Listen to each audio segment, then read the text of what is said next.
Umbrales Academy se honra en recibir a la maestra Lorena Paola Pereira Fernández en sus programas académicos. Lorena Paola Pereira Fernández es especialista en fonoaudiología, desarrollo infantil y rehabilitación neurológica, con una destacada trayectoria en diagnóstico, intervención y docencia en comunicación humana, lenguaje y aprendizaje. Es fonoaudióloga por la Universidad Metropolitana de Barranquilla, con especialidad en desarrollo infantil y procesos de aprendizaje por la Universidad del Rosario, Bogotá, y maestría en rehabilitación neurológica por la UAM Xochimilco. Además, cuenta con una certificación en integración sensorial, WPS, por la Universidad del Sur de California y AMIS. Su experiencia abarca el diagnóstico e intervención de trastornos del habla, lenguaje y aprendizaje, además de la docencia en prevención de secuelas infantiles y neurorehabilitación. Es miembro fundador de la Federación Mexicana de Profesionales de la Salud para el Desarrollo Infantil y actualmente se desempeña en el Instituto Nacional de Rehabilitación Luis Guillermo Ibarra en Ciudad de México. Su participación brindará estrategias innovadoras en evaluación y tratamiento del lenguaje y aprendizaje infantil, fortaleciendo el desarrollo infantil desde un enfoque interdisciplinario.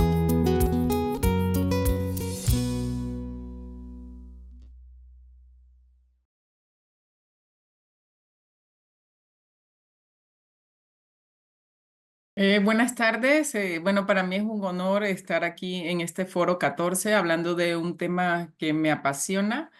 Agradezco muchísimo la invitación y bueno, pues yo les voy a hablar acerca de lo que son los hablantes tardíos y la idea es que podamos hacer un recorrido acerca de lo que son algunas de las estrategias lingüísticas que empleamos en la actualidad, ¿no? Que nos dice la evidencia actualizada de qué es lo que sí nos está funcionando y qué es lo que no nos está funcionando en esa cancha de combate donde estamos recibiendo niños con trastornos del lenguaje.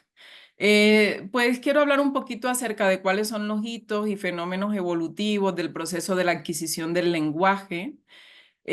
¿Cuáles serían estos indicadores tempranos de retraso del lenguaje o también los conocidos hablantes tardíos? ¿Y cuáles son estas estrategias de promoción y potencialización del lenguaje? Quisiera empezar con estas frases que me encantan porque nos aproximan un poco a lo que es la complejidad del lenguaje. Dice, lenguaje, ¿qué eres? ¿Dónde estás? ¿Para qué sirves? Todavía no podemos descifrar lo que es el lenguaje. Puede ser producto de la naturaleza, el fruto del arte humano o un regalo divino. Si fuese obra de la naturaleza, sería la de un final con broche de oro que se le ha dedicado solo al ser humano. Y si fuera un regalo de Dios, sería el regalo más grande de Dios concedido al hombre. Max Muller. Entonces, imagínense la complejidad de lo que significa hablar y entender el lenguaje, ¿no? Solo creo que podría decir que es esa función cerebral superior, única, donada a nosotros y que en ese sentido también sería como el regalo más grande que se nos ha concedido. El desarrollo evolutivo del lenguaje podríamos decir que es sin duda la forma más compleja y principal que utiliza el ser humano para comunicarse. Las características progresivas del desarrollo del lenguaje se ascriben a las etapas del desarrollo integral del niño. Es decir, así como van evolucionando todo el desarrollo infantil, el lenguaje también va acompañando lo armonioso que es este desarrollo, así como vamos desarrollando conductas adaptativas, motrices finas, motoras gruesas. Este proceso de lenguaje también va siguiendo un curso progresivo. En el desarrollo del lenguaje pueden existir algunas variaciones. No todos los niños se van a desarrollar de una manera similar. Este curso sí lleva una evolución, que todos los niños deberían pasar por estas fases, pero pueden existir variaciones y estas variaciones van a depender de las habilidades neurocognitivas innatas que probablemente están determinadas genéticamente, pero también este desarrollo del lenguaje es un proceso activo. El niño experimenta el lenguaje hablado por otras personas de su entorno, es decir, el niño está recibiendo este input lingüístico tan importante. Aquí en la imagen vemos el cuidador primario, cómo de alguna manera está hablando y está favoreciendo que estos procesos se vayan dando de manera armoniosa. Es decir, estamos viendo estos mecanismos de interacción que de alguna manera subyacen todo lo que tiene que ver con este proceso de adquisición del lenguaje. Y bueno, está fuertemente influenciado por el incentivo de comunicarse con otros. Existe una necesidad. Por eso en los programas de intervención nosotros también planteamos el análisis de observar las necesidades de estos hablantes y qué es lo que quieren expresar. ¿Cuáles serían los indicadores del desarrollo del lenguaje, ¿no? En este primer año de vida? Pues conocemos lo que es la etapa prelingüística. Esta etapa hasta hace poco despertaba escaso interés. Hoy sabemos que tiene un valor relevante y trascendental en todo lo que es la configuración de las bases del desarrollo del lingüístico. Es decir, este primer año de vida no lo podemos descuidar. ¿Qué sucede en este primer año de vida? ¿Qué creen que sucede en este primer año de vida? No sé si podemos interactuar, si, si quieren opinar o... Sí, sí, claro, adelante, maestra. Pueden Perfecto. empezar ¿Qué la creen que sucede en el primer año de vida del desarrollo lingüístico de un niño? ¿Qué observarían ustedes en este primer año de vida? Sus balbuceos. Sus balbuceos, excelente, muy bien. Aprende a emitir sonidos para satisfacer algunas necesidades. Sonidos, Gestos, gestos. gestos, ¿qué más? Señalizaciones, Imitación. contacto imitación, visual. contacto visual, muy bien. Entonces tenemos una cantidad de recursos que esperamos que se vayan dando estos acontecimientos y si no se dan, yo los tengo que seguir. O sea, yo no tengo que esperar a lo mejor que el niño tenga 4 o 5 años para poder hacer seguimiento de esta actividad. Entonces, este es un pequeño, ilustración, ¿no? De que lo que sucede en este primer año de vida para recordar un poquito lo hermoso que es este acontecimiento, ¿no? Entonces, más o menos a las 8 semanas, vamos viendo estas primeras vocalizaciones.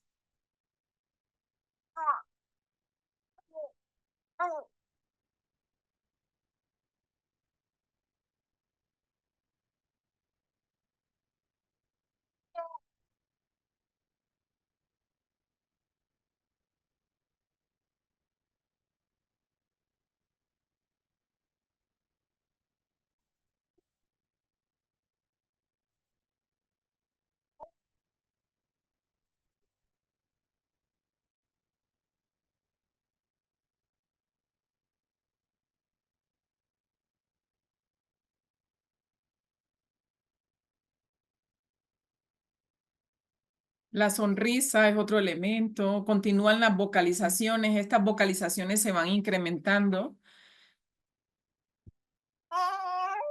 en la medida que el entorno también las va favoreciendo, ¿no? O sea, yo escucho una vocalización y yo hablo ante esta vocalización, emito sonido y doy de alguna manera también alguna respuesta, incentivo la sonrisa.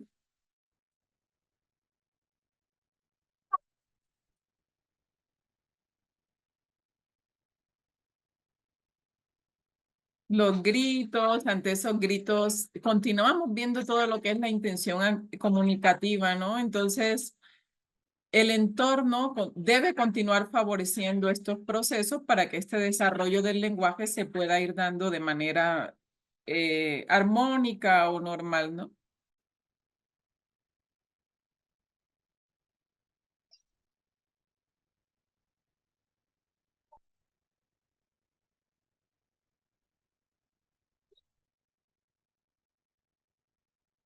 Entonces, ante un balbuceo así, ¿qué hacemos? Continuamos hablando. ¿Qué quieres? ¿Qué te pareció eso que estás viendo? Ah, tú estás mirando hacia allá. Y comienzo a señalar y comienzo a enseñarle el mundo y todo ese contenido que hay alrededor para que el niño vaya adquiriendo estas herramientas lingüísticas. Y bueno, las trompetillas no podían faltar también como parte de todo lo que es la actividad prelingüística. Entonces, este primer año de vida, de alguna manera, garantiza en el niño la génesis de los precursores del lenguaje. Entonces, en algunos momentos, con algunas alumnas, he cuestionado esto también. Bueno, ¿cómo evaluaríamos este primer año de vida, no? A los bebés no les tenemos que tener miedo ni pensar que no hay lenguaje, todo lo contrario, porque aquí están los cimientos de todo lo que va a ser la consolidación de este importante proceso. ¿Cuáles son estos indicadores sobre el desarrollo del lenguaje? Vaya, pues alrededor de los 8 o 9 meses el niño busca atraer la atención de los demás, fija su mirada en lo que se le muestra y señala con el dedo en la dirección del objeto. Cuando el niño señala con el dedo, esto que estamos viendo acá se le conoce como la función deíctica. ¿Qué debe de hacer el adulto cuando el niño está señalando con el dedo? ¿Qué harían ustedes?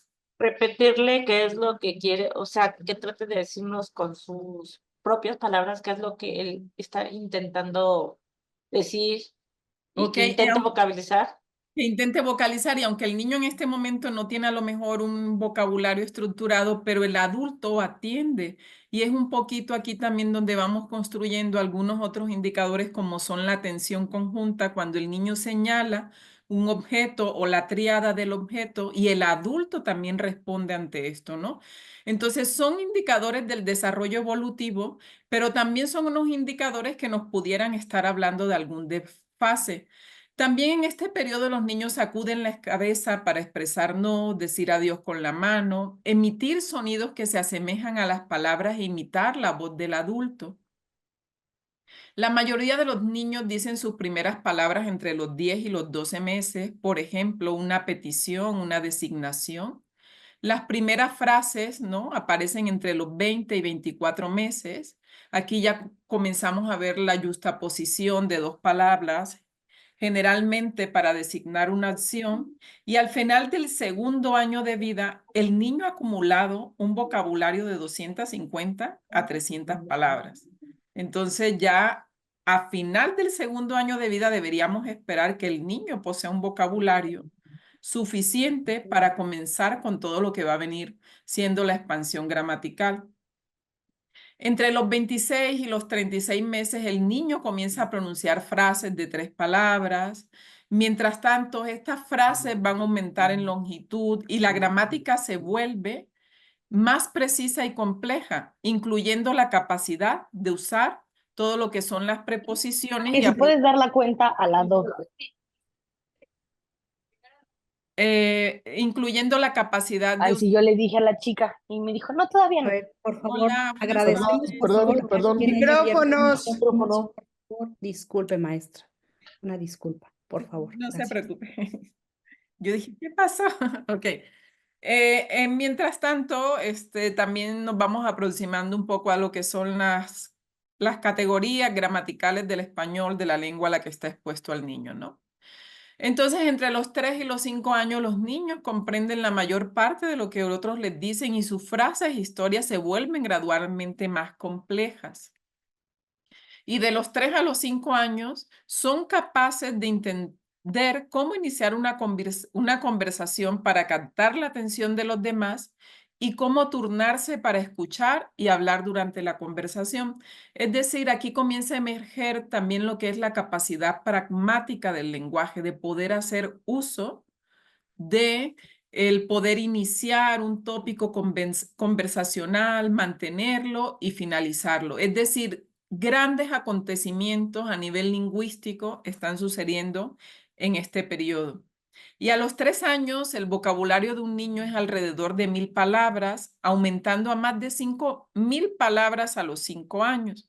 Es decir, que yo no me tengo que esperar hasta los 5 años o 6 años de edad para yo referir a un niño del cual yo sospeche que tiene un retraso importante en el desarrollo del lenguaje. Entonces, todo esto nos lleva un poco también a la reflexión de cómo aprende cada niño y qué nos dicen los números, ¿no? Entonces, vimos un poco de la evolución del desarrollo del lenguaje, pero a mí me pareció interesante poder enseñar estos datos, ¿no? Al ritmo actual, para el 2030, del 1.400.000.000 de niños en edad escolar procedentes de países de ingresos bajos y medianos, 420 millones no adquirirán las habilidades más básicas para la infancia. y 825 millones no adquirirán las habilidades básicas de nivel de educación secundaria, ¿no? Son cifras que preocupan un poco y que dicen, bueno, podríamos alejarnos un poco de estas cifras, ¿qué podemos hacer? Dentro de los factores de exclusión de los programas de educación en la primera infancia y todo lo que tiene que ver con educación en la primera infancia, y cuando hablamos de primera infancia, por supuesto que está este componente tan importante que se nos ha dado a nosotros los humanos, el lenguaje. Se dice que la pobreza, ¿no?, es uno de estos factores. Y los niños más ricos, por ejemplo, tienen 7 veces más probabilidades de asistir a programas de educación en la primera infancia que los más pobres. Entonces aquí vemos de alguna manera cómo está presente este desbalance.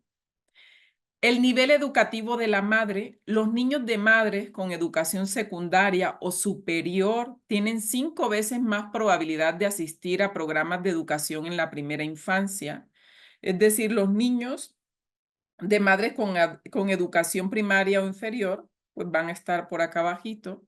Y la residencia, los niños que viven en zonas urbanas tienen 2.5 veces más probabilidades de asistir a programas de educación en la primera infancia que los niños que viven en zonas rurales, ¿no?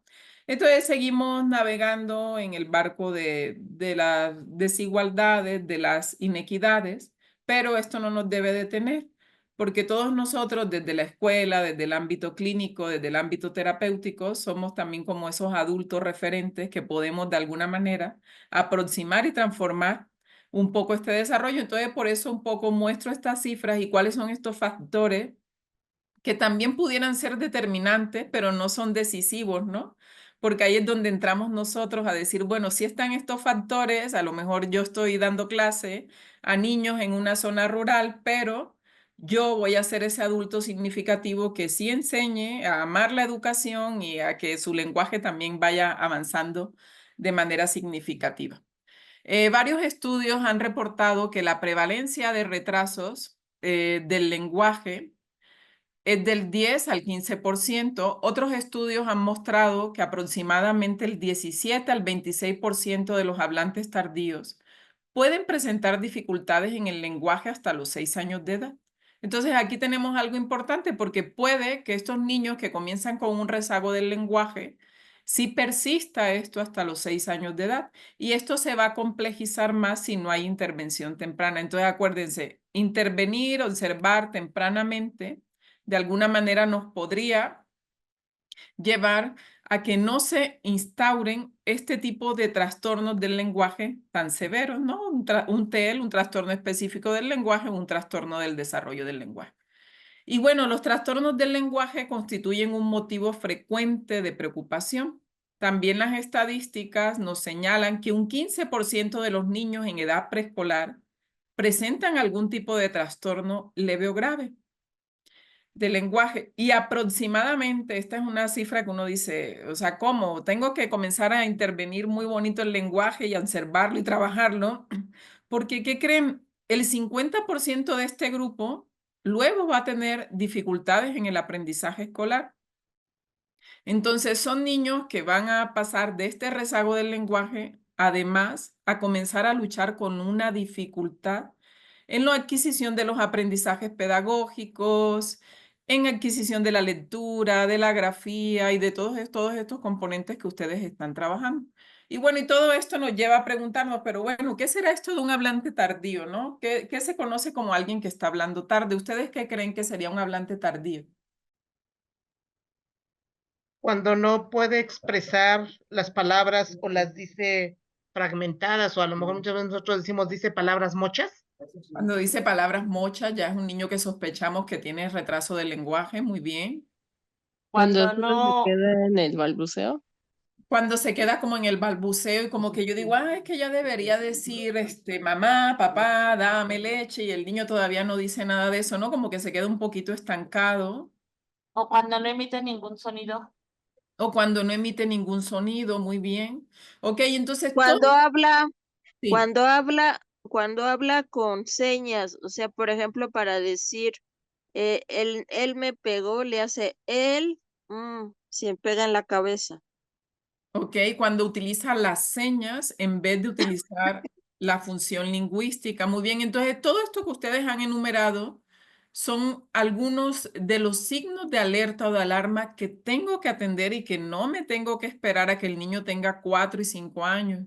Y si ustedes están en el ámbito educativo, ustedes tienen contacto con todos estos pequeños que están en edad preescolar, ahí tenemos que estar atentos y listos para referir al especialista o comenzar también nosotros a intentar dar algunas aportaciones desde las estrategias que ustedes también pueden trabajar. Entonces, cuando hablamos específicamente de hablantes tardíos, tenemos que algunos infantes de 18 a 24 meses pueden mostrar retraso en el habla o un vocabulario limitado. Y todo esto sin presentar problemas significativos de audición, desarrollo cognitivo o antecedentes relevantes en su historial de nacimiento.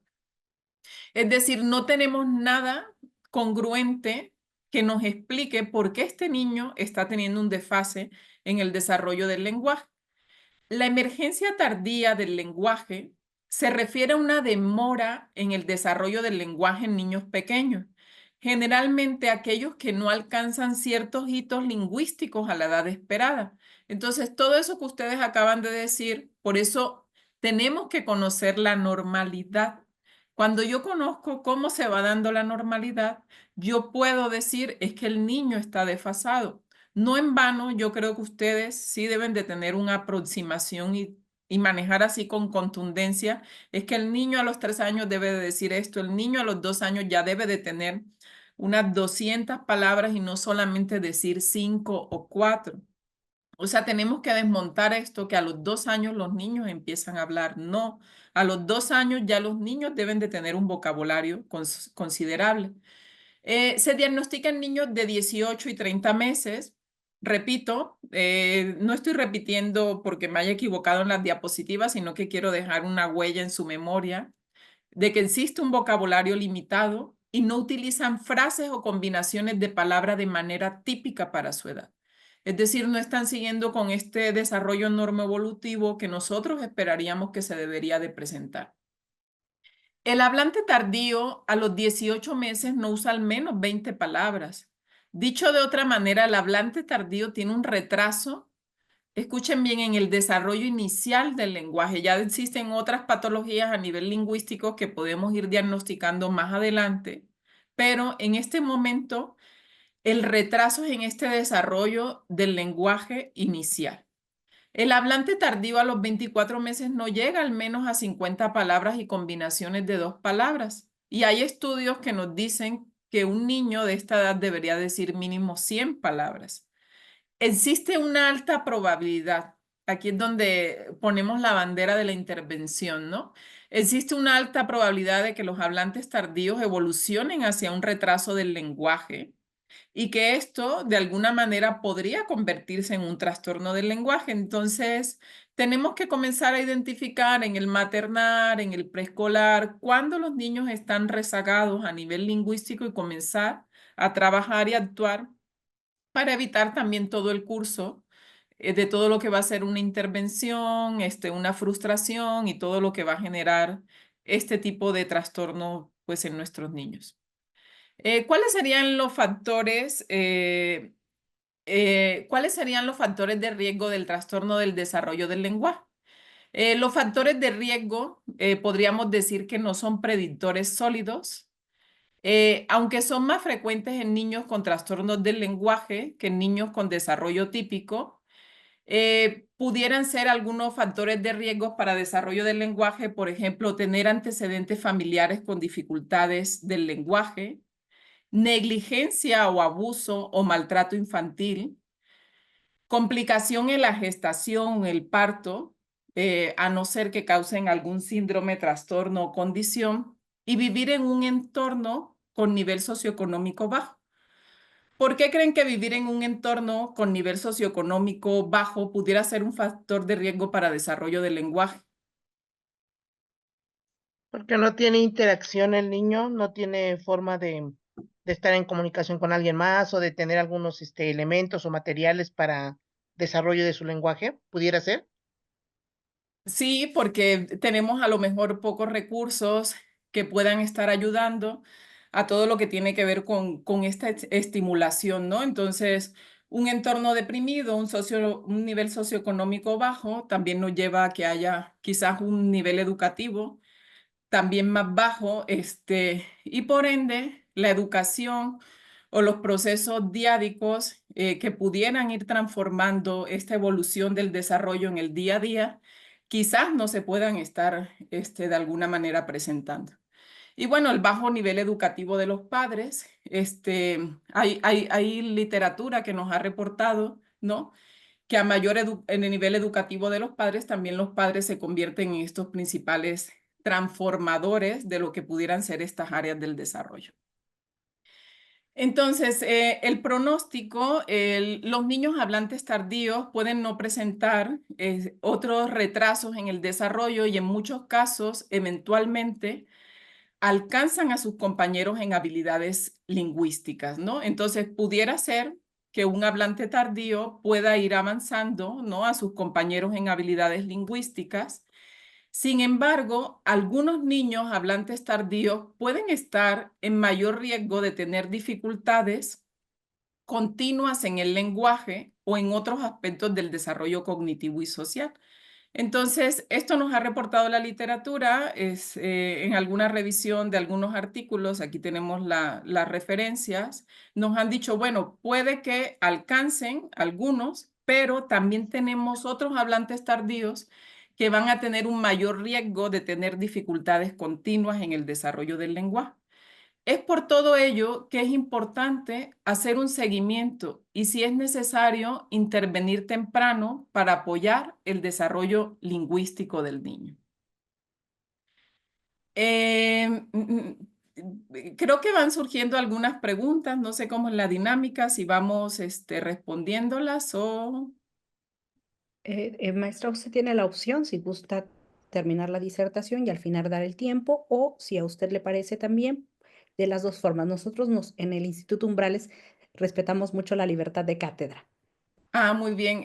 Pues yo, es que como veo que van surgiendo algunas dudas, pero yo creo que también tengo algunas diapositivas que van a ir aclarando algunas de estas dudas y al final también podemos ir complementando para no ir cortando la charla. ¿Qué es la detención precoz? Bueno, la detención precoz de alguna manera permite realizar estas acciones necesarias de estimulación para alcanzar el desarrollo de todas las potencialidades, aprovechando lo que son los periodos críticos o ventanas de oportunidad. Entonces, no quiere decir que si no enseño el lenguaje, a lo mejor en cierto momento no es que el niño no lo vaya a aprender. Sí hay estudios que hablan de que hay unas ventanas lingüísticas que cuando se cierran, a lo mejor ya es bastante complejo que ya se pueda adquirir el lenguaje. Incluso hay investigaciones que se han hecho con niños que han encontrado de manera aislada, pero lo que sí es cierto es que si nosotros intervenimos el lenguaje de manera oportuna y temprana, es decir, entre los 2, 3 años, nosotros estamos aprovechando las ventanas de plasticidad cerebral. Es decir, toda esa potencia que tiene nuestro cerebro plástico en la primera infancia para ir conectando nuevas redes con mayor velocidad, con mayor rapidez, para que de alguna manera estos aprendizajes lingüísticos también vayan consolidándose más significativos. Entonces, ¿cuándo ustedes creen que deberían derivar para hacer una evaluación del lenguaje en el ámbito educativo? ¿Desde qué momento? ¿Desde qué edad? Con todo esto que hemos visto.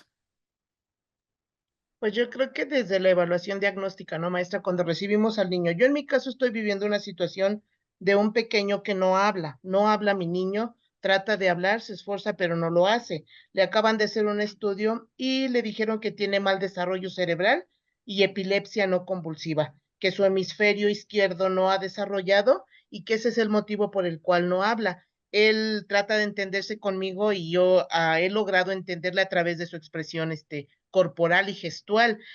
Trata de emitir algunos sonidos, pero no lo logra, no puede, pero desde su evaluación diagnóstica he platicado con su mamá ha puesto mucho empeño, pero a mí sí me gustaría tener más herramientas y cómo poder hacer más para poder ayudar a mi pequeño. Gracias. Ah, muy bien. ¿Qué edad tiene tu pequeño? Tiene 5 años cumplidos. Está Sí. en tercero de preescolar.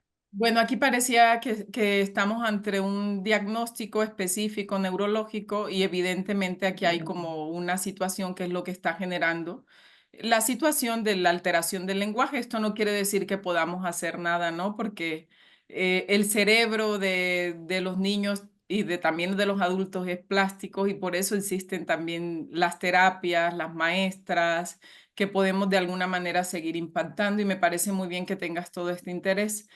El profesorado, aquí digo, ¿cuándo se debe hacer la evaluación? Pues el profesorado, las familias o profesionales de la salud muestren una preocupación por el desarrollo del habla o el lenguaje o la comunicación. Tenemos que evitar el ya hablará, ¿no? No te preocupes, ya hablará. Esto lo escuchamos en muchos contextos, ¿no? O el ya madurará. ¿Lo han escuchado ustedes también, el ya madurará? Ujú. Sí. Sí. Entonces,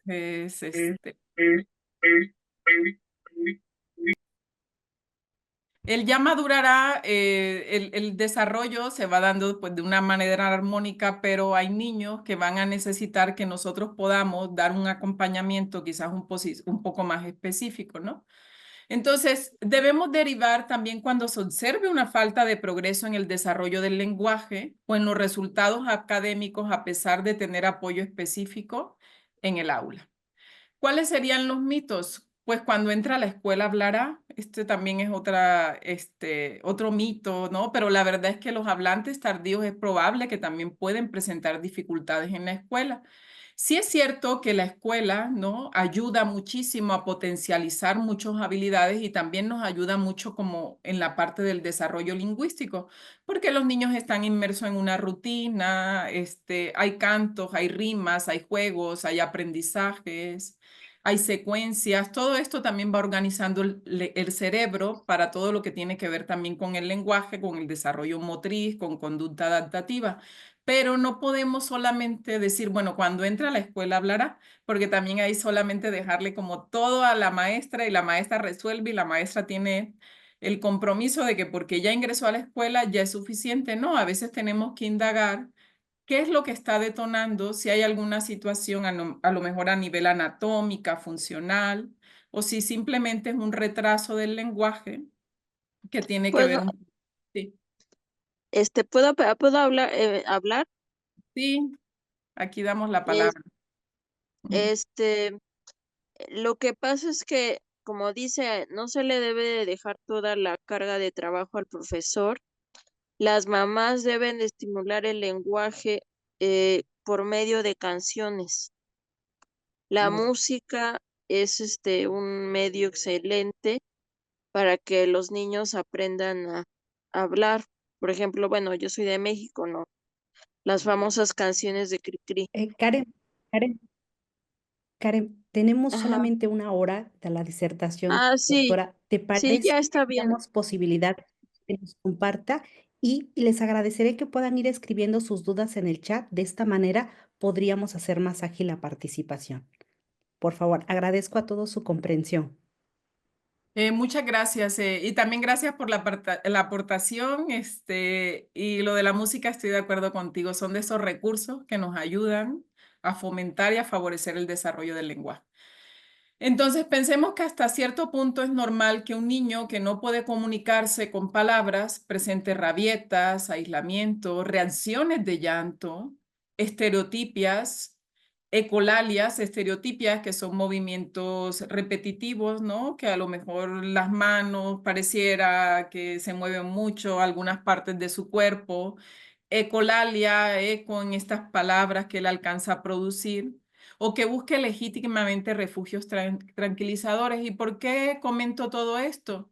Porque un niño con retraso del lenguaje que no puede expresarse sí va a presentar todo esto. Entonces tenemos que saber diferenciar que estamos ante una situación de retraso del lenguaje y quizás no estas conductas necesariamente no tendrían que ser a lo mejor de un autismo, porque tendemos a poner casillas, a encasillar etiquetas y las etiquetas son de las cosas más difíciles después de quitar. Entonces, no todo niño que presenta una estereotipia, ecolalia, rabietas o reacciones de llanto tiene alguna otra patología neuroconductual. Pudiéramos estar ante la presencia de lo que es un rezago o retraso en el desarrollo del lenguaje. Y bueno, existen los manuales, ¿no? El Manual Diagnóstico y Estadístico de los Trastornos Mentales, que básicamente nos da como una clasificación diagnóstica. En el DSM-5, por ejemplo, nos habla del diagnóstico de trastorno del lenguaje para los niños con un vocabulario reducido, estructuras de frases limitadas y dificultades en el discurso, es decir, dificultades ya en lo que tiene que ver la organización sintáctica de un discurso. En cambio, cuando la afectación en el ámbito de la pragmática propone una nueva categoría diagnóstica, nos propone algo que también es trastornos de la comunicación social o pragmática. No es el punto de interés de esta charla, pero sí me pareció oportuno que pudiéramos mencionar que también existen unas categorías diagnósticas que nos clasifican lo que son los trastornos del lenguaje. Y el CIE, que es la Clasificación Internacional de las Enfermedades, que pertenece a la Organización Mundial de la Salud, también nos distingue de los trastornos del lenguaje y nos distingue 3 subtipos: trastornos del desarrollo del lenguaje con afectación en el desarrollo receptivo y expresivo, trastorno en el desarrollo del lenguaje con afectación principalmente en el lenguaje expresivo, y trastorno del desarrollo del lenguaje con afectación principalmente en la pragmática. Y la pragmática tiene que ver con el uso, con la posibilidad de yo usar ese lenguaje en los contextos en los que yo me desenvuelvo. Muchas veces los papás en la consulta refieren, es que el niño sí habla en la casa, o en la escuela sí habla, pero o nos comienzan a explicar algunos contextos donde los niños sí hablan, pero lo que sucede ahí, o la respuesta que generalmente doy en estos momentos, es que este lenguaje, el niño debe de tener la posibilidad de poderlo usar en todos los contextos, ¿no? En la escuela, en el contexto de casa, en los contextos lúdicos. Y es un poco también muchas veces la negación que tenemos por parte de los padres o de los familiares inmediatos a aceptar de que si hay un trastorno del lenguaje y debe ser atendido. Entonces hemos hablado un poco acerca del desarrollo normoevolutivo, que el desarrollo normoevolutivo todavía es más amplio y podríamos hablar solo una clase de todo esto. Y también hemos conocido algunos indicadores de lo que son el retraso del lenguaje. En este momento quiero hablar un poco de cuáles son las estrategias de promoción y potencialización del lenguaje, cuáles han funcionado en la práctica profesional y cuáles son algunas de estas estrategias que también pudieran servir a algunos de ustedes. Bueno, comparto este video que se me hace interesante. Baby talk like pretend I'm a baby too. No. Sounds really silly. I'm gonna try some baby talk. Yeah. I tried to stay away from the baby talk.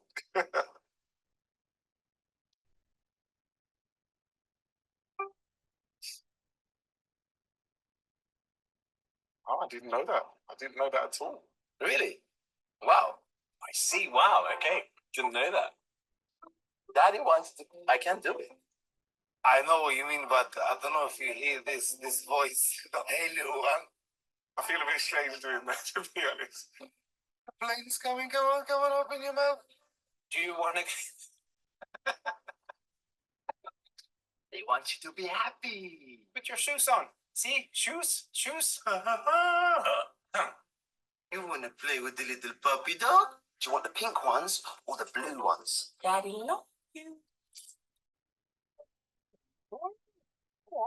Let's play. Who's a happy baby? Do you want to go and play? Do you want to go? You want to go and play? Who's the best baby in the world? You are. Who's the best baby? Who's the best baby? You are. Entonces aquí tenemos a estos papás, ¿no? Intentando imitar y aproximarse, y esto es un poquito lo que tiene que ver los fundamentos de la intervención, ¿no? Cómo los cuidadores primarios están presentes en este gran acontecimiento que es el desarrollo lingüístico. Entonces, los fundamentos de la intervención, el papel activo de la familia, tal y como lo propone el modelo ecológico de Bronfenbrenner.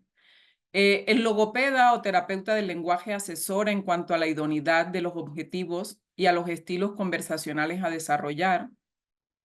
Las rutinas conversacionales facilitan el desarrollo léxico y posteriormente el desarrollo morfosintáctico, es decir, este desarrollo de vocabulario y también todo este desarrollo que tiene que ver con toda la organización y estructura sintáctica de la oración dentro del desarrollo del lenguaje.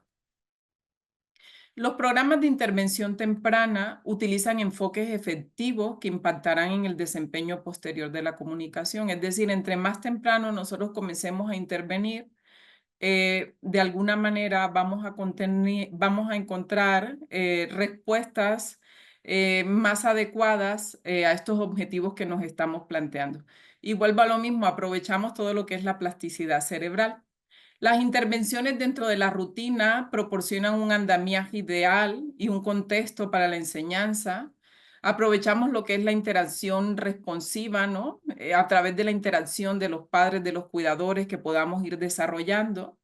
La instrucción directa o la enseñanza directa, ¿no? Directamente también podemos ir enseñando al niño, este es el pato, este es la pelota, ¿no? Tenemos muchos recursos. Pero los adultos, de alguna manera, podemos proporcionar técnicas de enseñanza específicas para estimular, modelar y reconocer y reforzar los intentos de comunicación clara e intencional dentro de las rutinas del juego. Es decir, nosotros como adultos podemos ir reforzando y ayudando y modelando a que los niños vayan utilizando cada día mejor este lenguaje.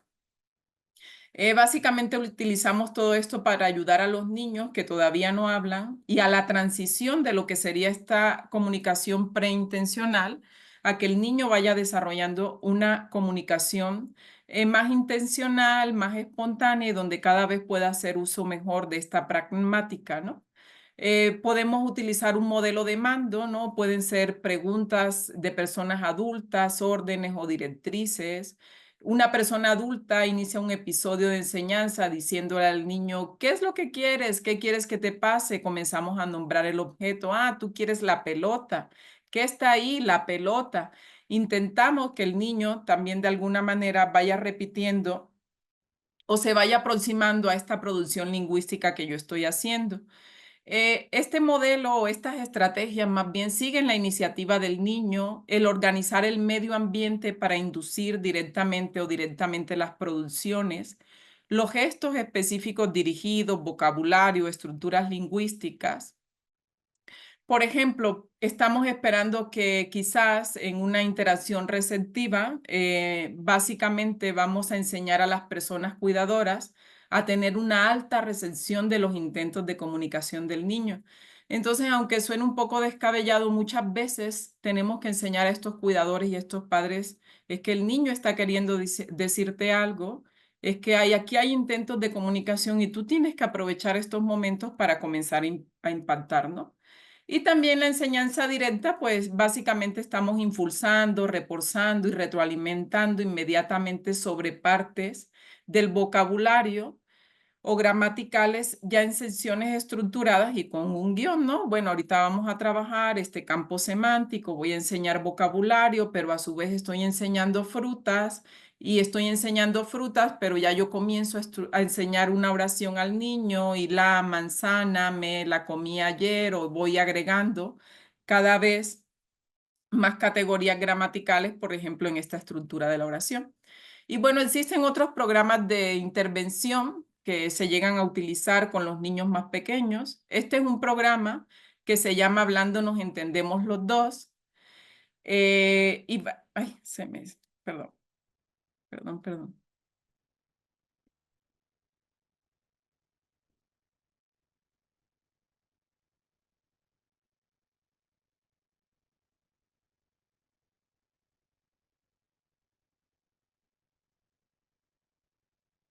Bueno, es un programa que se llama Hablando nos entendemos los dos, como dentro de los programas de intervención temprana que se llegan a usar, que es diseñado para los padres de niños pequeños desde el nacimiento hasta los 5 años de edad que han sido diagnosticados con retraso del lenguaje. Aquí básicamente se reconoce el escenario y estilo de comunicación de cada niño, se identifica lo que motiva al niño a interactuar, se ajusta las rutinas diarias para impulsar a los niños a tomar turnos y mantener interacciones. Y básicamente enseñamos a los papás acerca de cómo se comunica mi hijo, ¿no? Llora, grita, sonríe, hace sonidos, apunta con el dedo, imita sonidos, hace gestos, agita las manos, usa sonidos en lugar de ciertas palabras, usa palabras o señas aisladas. ¿Por qué se comunica mi hijo? Porque tiene hambre o está cansado, está contento para responder algo que le interesa, para llamar la atención, para saludarme, para mostrar una dirección, para intentar responder algunas preguntas, ¿no? Entonces, el papel activo aquí de los papás, entonces es una guía muy práctica de cómo José se comunica con su mamá, pues mirándola, sonriéndole, moviendo sus brazos y sus piernas. ¿Cómo Bruno se comunica con su papá? Mira, señala y hace sonidos. Entonces, a partir de estos elementos, ya yo tengo referentes también para comenzar a intervenir. Cuando damos a nuestro hijo el tiempo que necesita para expresar a su manera sus intereses y sentimientos. Hay investigaciones de juego donde vemos cómo los papás están en una interacción lúdica con sus niños y no los dejan avanzar, ¿no? Entonces interrumpen la situación de juego. Entonces son algunos de los elementos que se trabajan en este programa que se me hace bastante interesante. Y bueno, yo no me quiero ir de aquí sin decir que el juego, así como hace un momento la compañera dijo que la música, el juego también es una herramienta que permite ampliar el lenguaje expresivo y comprensivo. Hacemos observación clínica, esto nos lo da el conocimiento y la experiencia. Utilizamos el juego dentro del proceso de intervención porque genera placer, acelera el aprendizaje. Hay aportaciones al desarrollo motor y sistema sensorial, hay creatividad, la sociabilidad y básicamente el juego propicia la integración. ¿Qué papel tenemos nosotros como adultos dentro del juego? Pues configuramos el escenario para juegos, favorecemos en los niños la expresión y comunicación en el desarrollo de sus juegos y básicamente al final de todos estos escenarios nosotros vamos a observar y registrar todo lo que vamos observando en el juego. El adulto espera, asiste y juega con el niño. El juego promueve y favorece todas estas áreas que están aquí descritas, pero básicamente desarrolla el rendimiento, la comunicación, el lenguaje y el pensamiento abstracto. Durante el juego, básicamente estamos llegando y trabajando todo lo que tiene que ver con la función cerebral, ¿no? Porque aprendemos nuevas maneras o modos posibles de hacer las cosas. Por ejemplo, cuando nosotros estamos haciendo juego de ritmo con los niños y cantando y jugando, estamos haciendo movimientos, se activan ganglios basales y conjuntamente con ellos se libera dopamina. Bueno, y la dopamina es un neurotransmisor que está asociado con todo lo que tiene que ver con la recompensa y el placer. Entonces, esto resulta que sea más atractivo y más significativo. Y a su vez va dejando al cerebro en una mayor organización y cuando el cerebro queda mayor organizado a partir del juego, ¿qué creen? Los niños van a aprender más. Entonces, cuando jugamos y utilizamos el juego como una estrategia para trabajar el lenguaje, básicamente también estamos favoreciendo todo lo que es la plasticidad cerebral, como decía, elevando dopamina y generando esta capacidad adaptativa y que el niño tenga la posibilidad de aprender en situaciones de aprendizaje que le sean favorables, ¿no?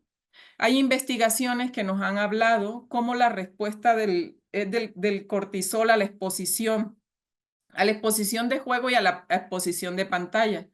En un estudio con 50 niños se midió cómo estaba la elevación del cortisol salivario en niños que juegan con bloques más que en niños que ven TV. Entonces, el cortisol no necesariamente es estrés. Todos necesitamos el cortisol también y cierto nivel de alerta para aprender. Ya cuando el cortisol está muy elevado, pues ya sí estamos hablando aquí de algunas situaciones a lo mejor de estrés, de ansiedad, pero también para generar aprendizaje necesitamos cierto nivel de cortisol. Entonces, miren lo que nos está diciendo la evidencia. El juego nos da este cortisol que necesitamos para generar aprendizaje, cosa que no nos da lo que tienen que ver con las pantallas. Este es un pequeño videíto básicamente de una pequeñita haciendo un poco de juego lingüístico. ella va narrando su cuento, su historia. Es una niña de 2 años, vemos la presencia del juego lingüístico.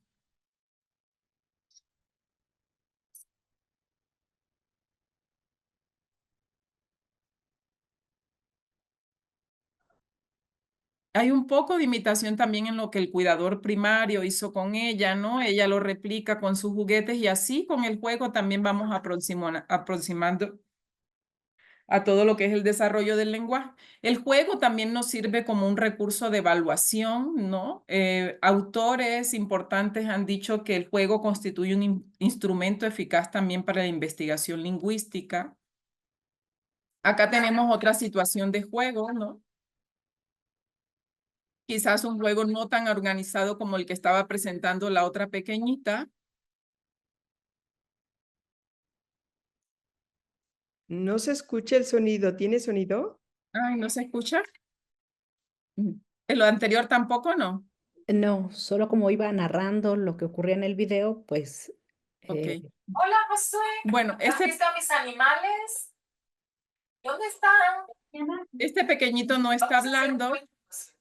Él comienza a interactuar con los juguetes, también los comienza como a manipular, a aventar, y la otra pequeñita tenía una situación de un juego más organizado y donde lo iba narrando. Entonces, básicamente nosotros a través del juego observamos si el niño tiene la capacidad de mantener una atención conjunta o compartida, es decir, mirar hacia el lugar u objeto que el adulto señala con su índice, si usa apropiadamente los juguetes para narrar, si los manipula. Y a través del juego también podemos observar si respeta turnos, ahora me toca a mí, ahora te toca a ti. En términos generales, también el juego me puedes ir dando estos lineamientos precisos para lo que es la intervención. ¿Me dicen si se escucha aquí? muy bajito, doctora. Muy bajito. Bueno, acá es un ejemplo, básicamente el niño, él está en su juego solitario, no me interesa, que también puede ser un poquito válido dependiendo como la etapa del desarrollo que me encuentre, pero acá estábamos ante la presencia de un niño que sí tenía una situación de rezago importante, ¿no? Entonces, un niño que posteriormente ya terminó con otro diagnóstico de autismo y estos primeros indicadores sí fueron de evasión del juego y de lingüístico. Entonces, otras estrategias que tenemos que utilizar es procurar que en todo momento haya una educación multisensorial, sobre todo fomentando el tejido del tacto, ¿no? Aquí tenemos espuma, la torre Montessori, arena.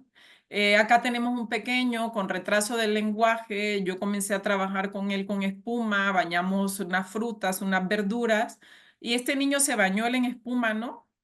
Tenía una necesidad sensorial bastante importante, ¿no? Se le permite que el niño de alguna manera reciba toda esta búsqueda sensorial que está necesitando para que la vaya integrando y cada vez sea menos, y aprovecho todos estos elementos sensoriales también para enseñar léxico, vocabulario, es decir, me aferro también a lo concreto, a lo que el niño pueda tocar, palpar, sentir, oler, a lo que sea de la vida real. Así es como tenemos que enseñar el lenguaje. Acá les enseño otros pequeñitos míos en el instituto. Sí, estoy dando una terapia de lenguaje grupal, pero estoy utilizando el tacto.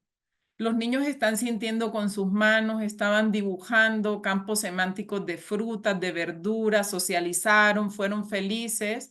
Y yo supe que en ese momento su cerebro quedó organizado para seguir aprendiendo cada vez más, ¿no?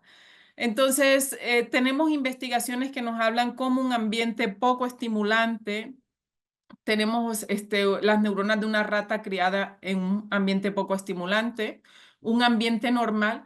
Pero ¿qué pasa cuando las ratas fueron criadas en un ambiente muy estimulante? Pues tenemos una infinidad de conexiones neuronales, proliferaciones dendríticas, neurogénesis, y también se dan mejor estos procesos de poda neuronal para que se puedan ir dando mejor estos procesos. Utilicemos pinturas, cajas táctiles y sonoras. escondo dentro de la caja, el niño descubre con el tacto, con un sonido, lo toca, lo siente. Quiero enseñar oraciones en mi salón de clase, voy a hacer la caja táctil, la caja sonora. O sea, hagamos del aprendizaje algo divertido, algo valioso, algo significativo que los niños puedan tocar, sentir, oler. Salgámonos del cuaderno, de la metodología tradicional y exploremos con juegos. Creo que se me acabó el tiempo, pero no sé si me regalan 2 minutitos. Sí, adelante, ¿En qué maestra, parte por favor. Sí, adelante, sí, sí.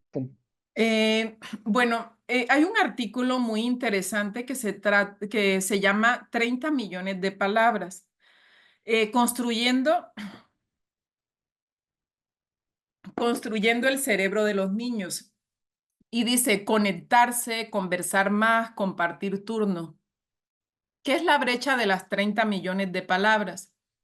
Investigadores de la Universidad de Kansas estudiaron hace más de 20 años las diferencias más importantes de las experiencias cotidianas de los niños pequeños. Su investigación consistió en reclutar a 42 familias con niños entre los 7 y 8 meses de edad. De estas 13 eran profesionales, 23 pertenecían a la clase trabajadora y 6 no tenían recursos y vivían de subsidios sociales.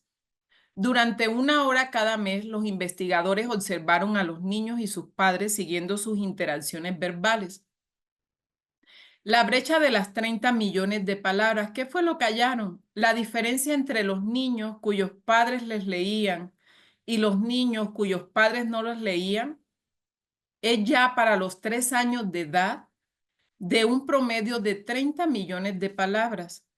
Es decir, los resultados mostraron que los hijos de familias profesionales escucharon un promedio de 2.150 palabras cada hora, mientras que aquellos bebés pertenecientes a familias de la clase obrera y pobre oyeron en promedio 1.250 a 600 palabras por hora respectivamente. Entonces, el acceso desigual al vocabulario, ese valioso conjunto de palabras que nos ayudan a interpretar el mundo, impactan en el desarrollo de habilidades cognitivas necesarias para el aprendizaje, tales como la habilidad lectora y el pensamiento abstracto. La falta de estas dificulta la vida académica de los niños y es una de las principales causas de deserción escolar entre los jóvenes hispanos. Entonces, básicamente, ¿cómo rompemos la brecha? A través de la lectura. ¿Quiénes podemos favorecer la lectura? Nosotros, ¿no?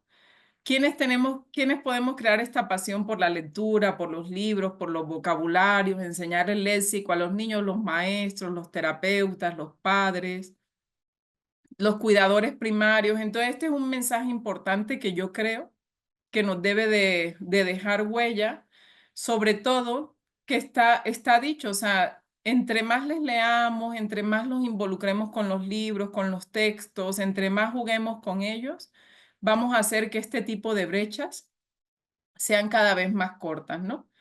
Entonces, la gran brecha de los 30 millones de palabras sugiere que además de que es importante que los bebés y los niños pequeños oigan muchas palabras, la calidad de las interacciones verbales juega también un papel fundamental en el desarrollo del lenguaje. Entonces, es lo que tenemos que promover, ¿no?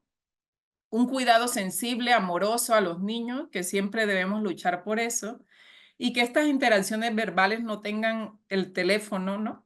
O sea, constantemente vemos a los papás con el teléfono mientras están hablando con sus hijos, en los más pequeñitos. Entonces, enseñarles también que estos momentos donde estamos dando esta interacción que favorece el desarrollo lingüístico sea de calidad. ¿Me dicen si se escucha, por favor? ¿Qué pasó en la escuela?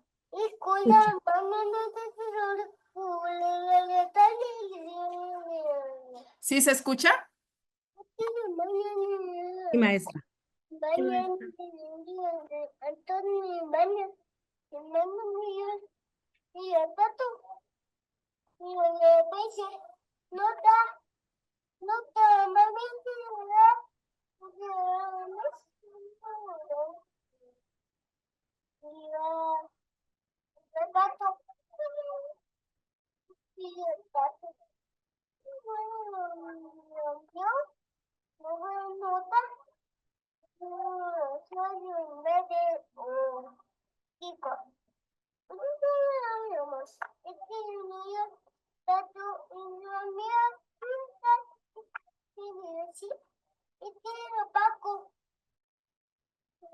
¿Y qué eso pasó en tu escuela? Sí. Yo voy a... Ok, ¿qué le entendieron ustedes a este pequeño?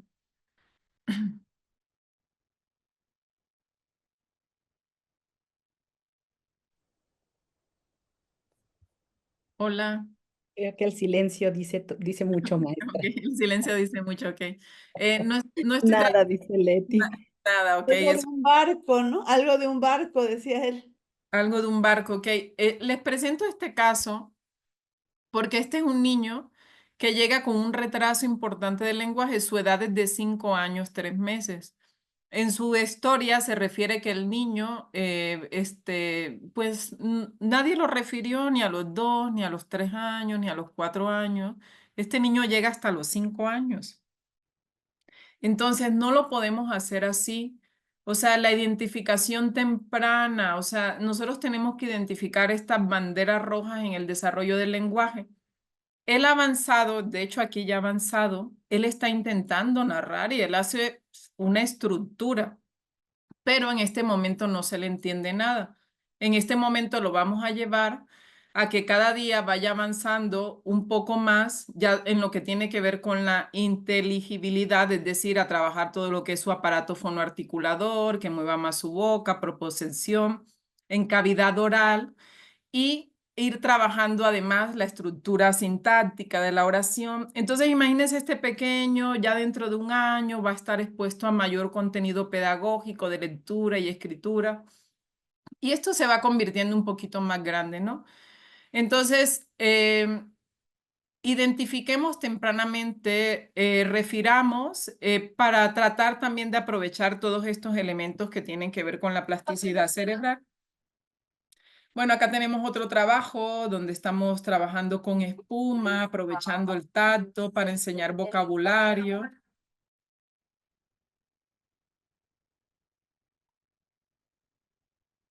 Y el coche como le hace pi, pi, pi, pi, pi, pi. Es el coche. Y esa es la espuma. ¿Cómo se siente la espuma?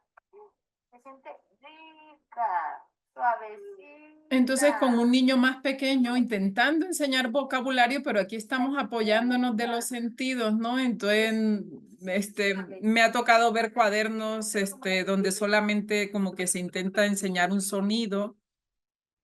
¿Y por qué no aprovechar todo este sistema nervioso central y sensorial que tenemos en nuestro cuerpo para aprender, ¿no? El juego motor, ¿no? La clase de educación física nos puede apoyar en todo lo que es el desarrollo del lenguaje o la maestra dice, bueno, yo soy una maestra muy activa y yo quiero generar aprendizaje a través de la parte motriz, entonces a través de los actos motores, ¿no? También vamos desarrollando lenguaje.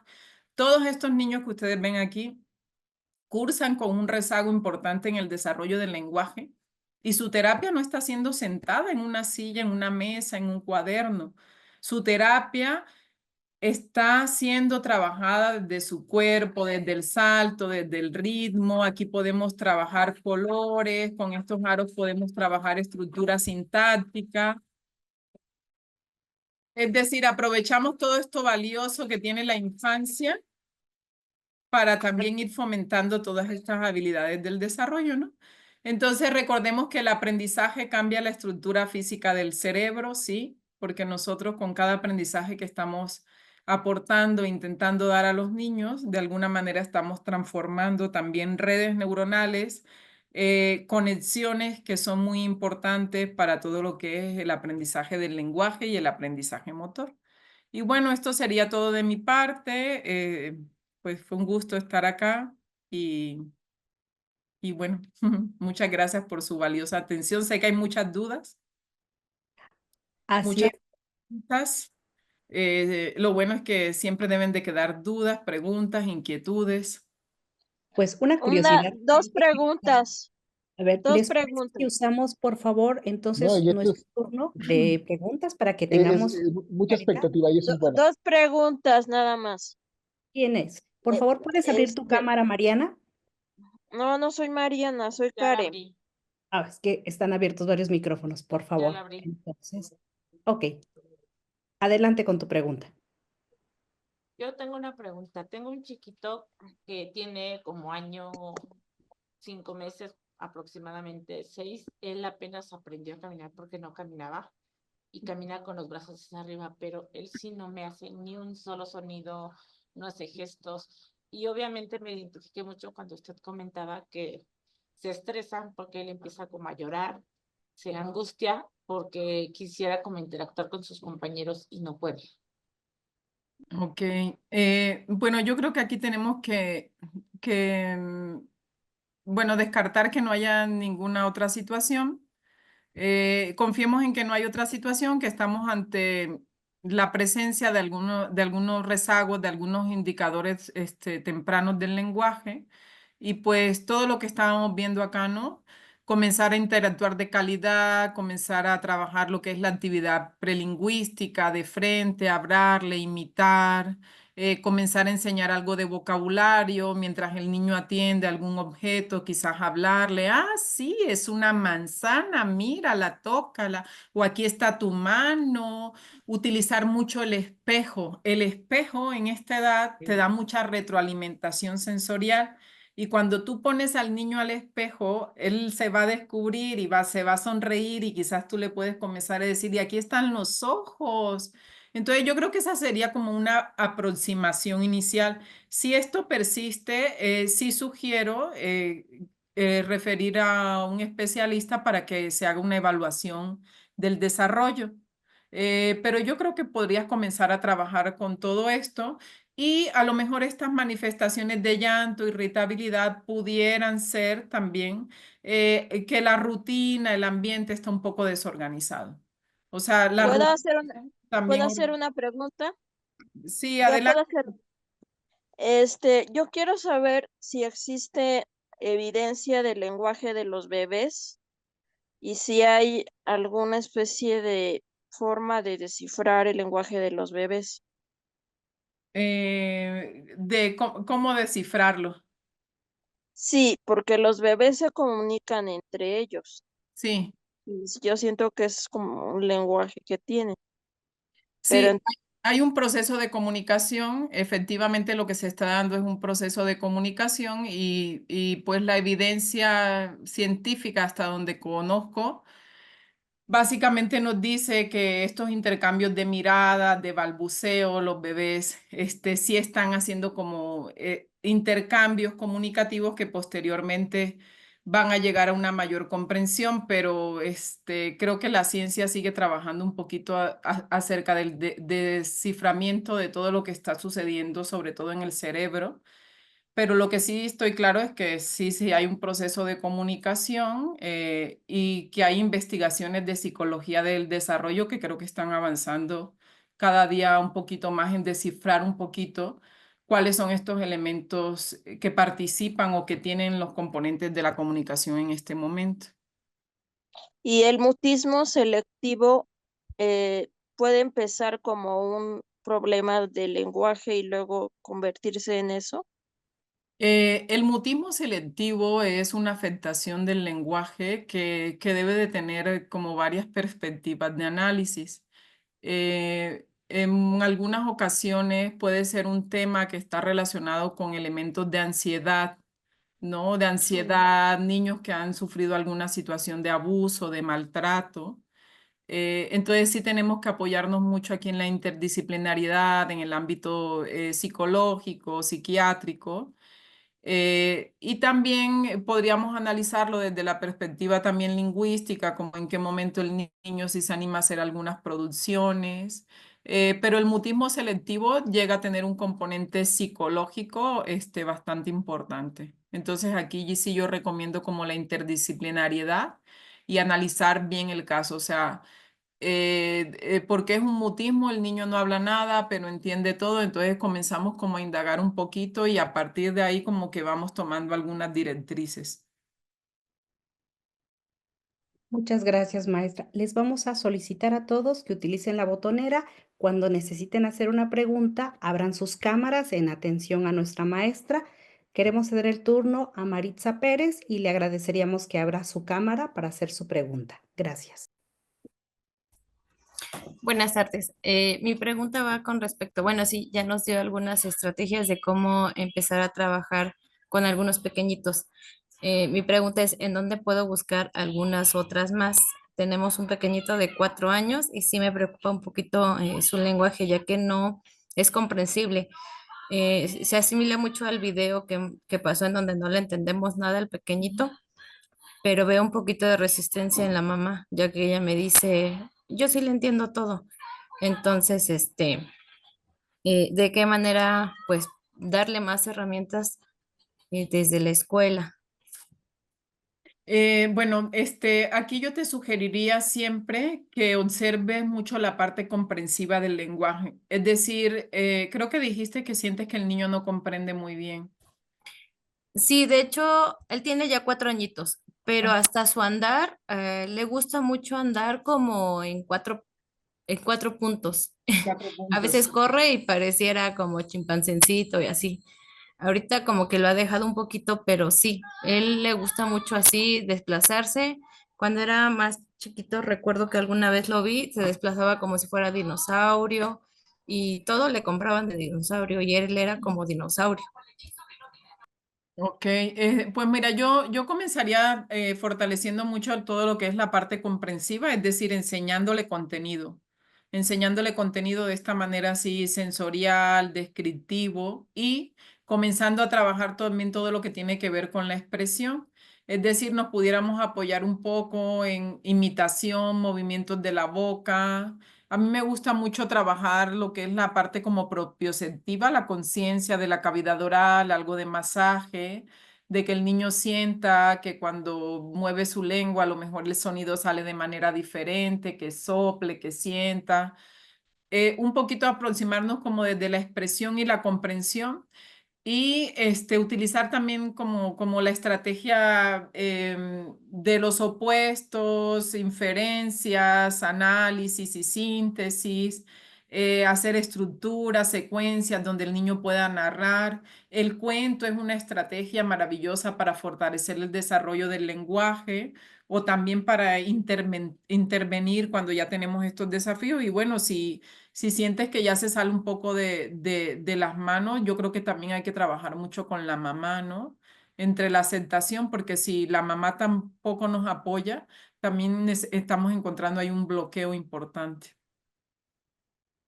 Muchas gracias, Gracias. maestra. Tenemos una pregunta también muy interesante. Dice en el chat si la epilepsia de ausencia tiene relación con los problemas de lenguaje.